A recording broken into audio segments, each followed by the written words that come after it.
Le Bitcoin monte sans s'arrêter depuis quelques mois. Beaucoup de questions se posent. Est-ce que ça va continuer? Est-ce que ça va s'arrêter? Est-ce que ça va se crasher? Ou même est-ce qu'il faut recharger son portefeuille maintenant? Dans cette vidéo, tu vas avoir une réponse claire sur tout ça. Et bien sûr, je vais aussi te communiquer mon plan d'action pour que tu puisses le copier si tu le souhaites. Hey, j'espère que tu vas bien. Aujourd'hui, on va voir un petit peu ce qu'il se passe sur le Bitcoin. Et bien sûr, je vais estimer son évolution sur les prochains mois, voire même sur l'année 2023. Je vais te dire s'il faut investir maintenant ou alors s'il vaut mieux attendre. Et en plus de ça, je vais surtout essayer de prédire le début du bull run. Avant de commencer la vidéo, sache que je vais utiliser quelques mots complexes en bourse. Donc j'ai un cadeau pour toi. J'ai écrit de A à Z un dictionnaire où est écrit tous les mots techniques en bourse. C'est utile pour les débutants comme pour les personnes avancées. C'est déjà arrivé à tout le monde de voir un mot qu'on ne comprend pas et de passer des longues minutes à chercher ce mot. Tandis qu'avec mon dictionnaire, tu as juste à le dégainer et le mot te revient. Honnêtement, j'aurais aimé avoir ça à mes débuts. Je me souviens encore à quel point j'étais perdu avec tous les mots techniques comme DCA, FOMO, FUD. Et ouais, on est tous passés par là et on aurait tous bien voulu avoir un dictionnaire sous la main. Et c'est pour ça que je l'ai écrit, pour aider les investisseurs à avancer plus rapidement dans le domaine. Il est mis à jour régulièrement pour ne pas vieillir, donc tu peux t'y fier. Et le meilleur dans tout ça, c'est qu'aujourd'hui, je te le partage gratuitement. En même temps, qui ferait payer un dictionnaire? Tu as juste à cliquer sur le lien dans la description pour le trouver. Maintenant que tu as ton dictionnaire gratuit, on peut commencer.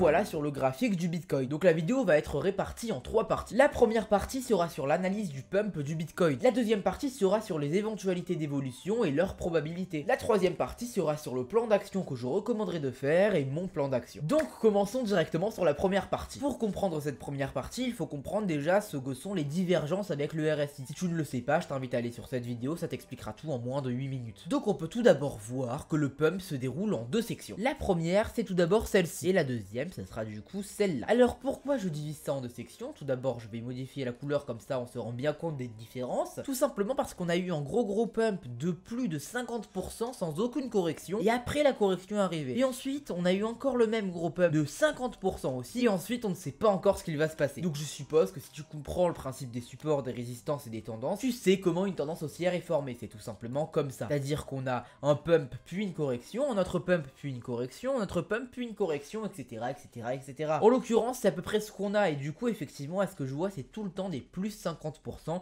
et puis après, on a une correction. En l'occurrence, la première correction a été de moins 25% environ, c'est-à-dire la moitié du pump. Donc, je vais supprimer mes lignes d'infos pour faire ça un peu plus propre. Donc, la première chose, c'est du coup ces 2 sections. Donc, du coup, la correction précédente qui était à moins 50% et maintenant, on va voir du coup la similitude avec le dernier pump. Dans cette section, on peut tout d'abord voir qu'on a un petit pump, puis un pump encore plus gros où ça brise du coup en top. Et sur cette deuxième section, on peut voir exactement la même chose, un petit pump, puis un plus gros pump. Et derrière, ça redescend et ça fait un petit pump. Et là, c'est exactement ce qu'il se passe ici aussi. C'est-à-dire qu'on est juste en train de répéter la même chose. En plus de ça, on a une autre similitude avec le premier pump, c'est les divergences sur le RSI. On peut voir sur le premier pump, en prenant le premier top qu'on a eu dès le début du pump, le RSI qui est arrivé à 91 points. Et si on le trace du coup jusqu'au top de la première section, ça nous fait une divergence de malade. Et pareil du coup pour ça, si on prend le top du premier pump, du coup qui est juste là, et bien on a aussi une divergence parce que le RSI descend alors que le marché monte. Et si on regarde plus en général, on peut bien voir aussi que de là à là, le marché monte énormément, mais que du RSI ici jusqu'ici, le marché baisse beaucoup. Donc ça nous fait une autre similitude avec la première section. Donc tout d'abord, on sait que ça va corriger d'environ 50% parce qu'on a quasiment que des similitudes avec la première section et il n'y a aucune raison que pour le dump, ça se passe différemment. Pour appuyer encore une fois ma théorie, on pourrait possiblement avoir une ligne de tendance qui se trace du coup comme ça. Et à ce moment-là, en traçant une ligne d'info depuis le pump de la deuxième section jusqu'à cette ligne de tendance, en imaginant que ça arrive dans quelques jours,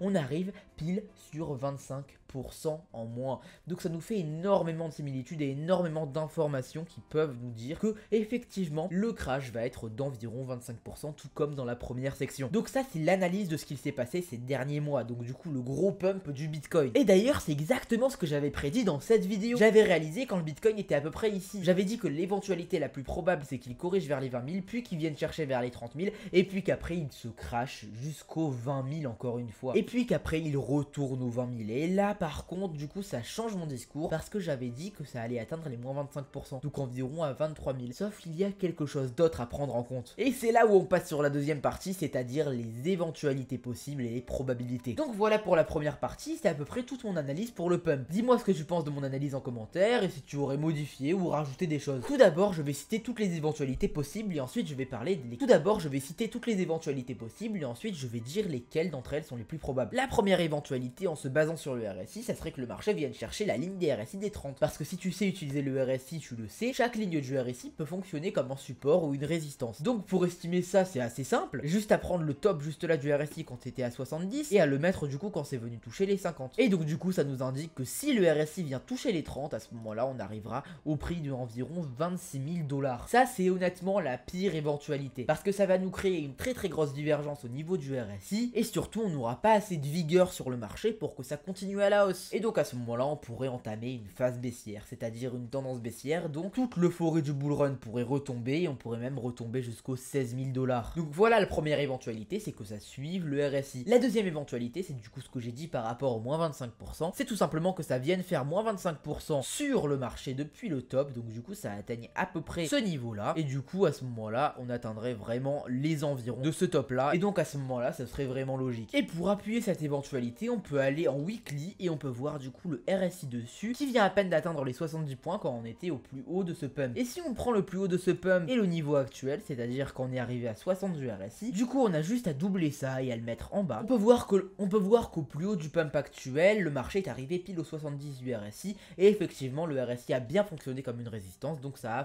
a marché et en retournement est en train de se produire. On peut voir qu'on a atteint le point 60 du RSI quand on est arrivé à ce niveau-là. Donc du coup je vais prendre une ligne et la tracer du top jusqu'à ici, et puis je vais tout simplement la doubler juste en dessous, et on peut voir qu'effectivement le bout de cette ligne c'est encore une fois dans les 23 000. Et donc du coup ça supporte cette deuxième possibilité qui nous dit qu'effectivement le marché va venir se reposer sur les 23 000 et puis derrière il va peut-être repumper, mais ça on le verra plus tard. Et la troisième éventualité, ça serait tout simplement que ça se crache jusqu'aux 21 000 ou plus précisément jusqu'à cette ligne là. Alors pourquoi je dis ça? Dès qu'il y a une divergence, le marché a la fâcheuse tendance de généralement retourner au point le plus haut de la divergence, c'est-à-dire là où la divergence a commencé. En l'occurrence le point le plus haut de la divergence c'est tout simplement le point à 21 000. Et si c'est le cas comme ça l'a été de nombreuses fois auparavant, le marché va sûrement revenir aux 21 000 $. Et du coup ces trois éventualités sont bien belles, mais qu'est-ce qu'il se passera après? Si la première éventualité se passe, c'est-à-dire que le marché vienne tout simplement chercher les alentours des 26 000 $, à ce moment-là on pourrait rentrer en phase baissière, et donc du coup l'euphorie du bull run c'est son prêt, et on pourrait même retourner jusqu'aux 16 000 $ sur le bitcoin. C'est-à-dire que ça vienne chercher les 23 à 24 000 $, à ce moment-là le bitcoin pourrait repartir de plus belle et venir retester du coup la barre des 30 000 qu'il a échoué à dépasser. Et pour la troisième éventualité, c'est-à-dire que ça revienne chercher les 20 000, et la suite de la troisième éventualité, ça serait que ça tombe encore un petit peu, puis que ça revienne chercher et exploser cette fois